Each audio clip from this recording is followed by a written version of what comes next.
Some numbers sound fake, not because they're wrong, but because our brains aren't built to imagine them.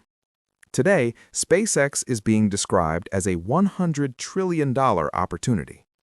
This video is not about money, it's about why that number even exists. 2008, 3 failures, 1 rocket left.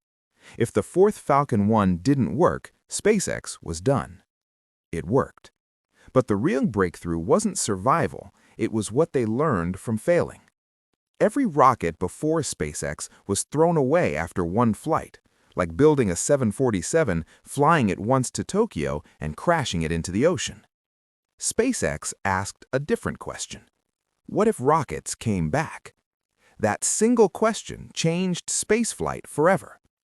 When Falcon 9 boosters began landing vertically, fire and thunder touching down on concrete, something fundamental changed.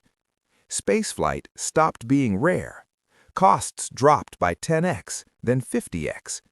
Launches that used to take years started happening weekly, and every time access becomes cheaper, new economies appear. This is how every major technological era begins.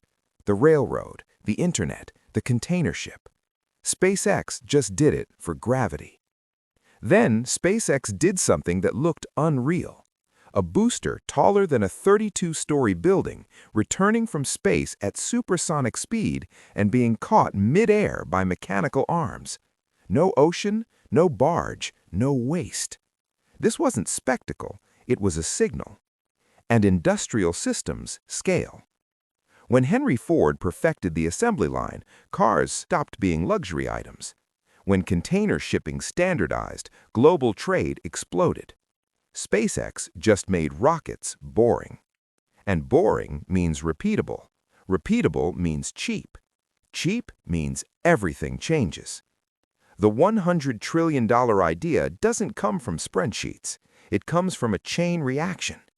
Cheap access to space means you can build things too heavy to launch from Earth, which means factories, solar farms, mining operations, not as experiments, as infrastructure.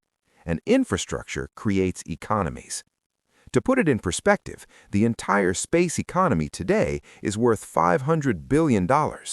One asteroid, just one, contains more platinum than humans have mined in all of history. The asteroid belt holds more mineral wealth than exists on Earth's surface. SpaceX isn't competing in the space industry, it's building the industry that comes after space.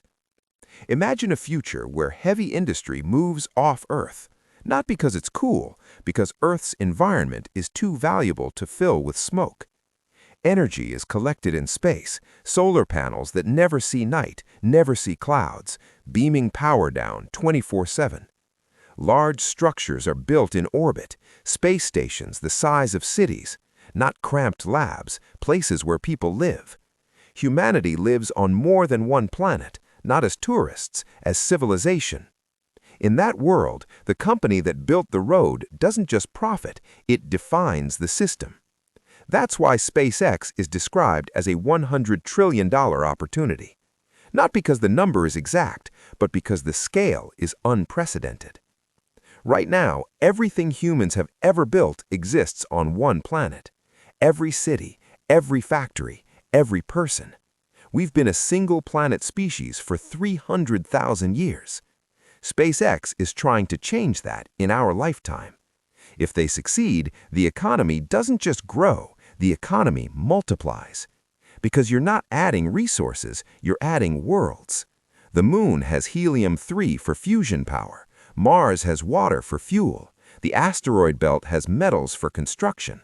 And all of it becomes accessible when transport costs drop from $10,000 per kilogram to $10. That's not a 10% improvement, that's a 1,000x improvement. When costs fall that far, things that were science fiction become profitable businesses. If SpaceX fails, nothing changes. Earth remains the boundary. Space remains expensive, and we stay where we've always been. If it succeeds, the ceiling disappears. Earth stops being the boundary. It becomes the place we're from. That's the $100 trillion idea. Not a valuation, not a prediction, a turning point. The moment when a single planet species became something more. That's why people can't stop talking about it. Not because of the money, but because of what the money represents. The largest expansion of human civilization since we left Africa. And it's happening now.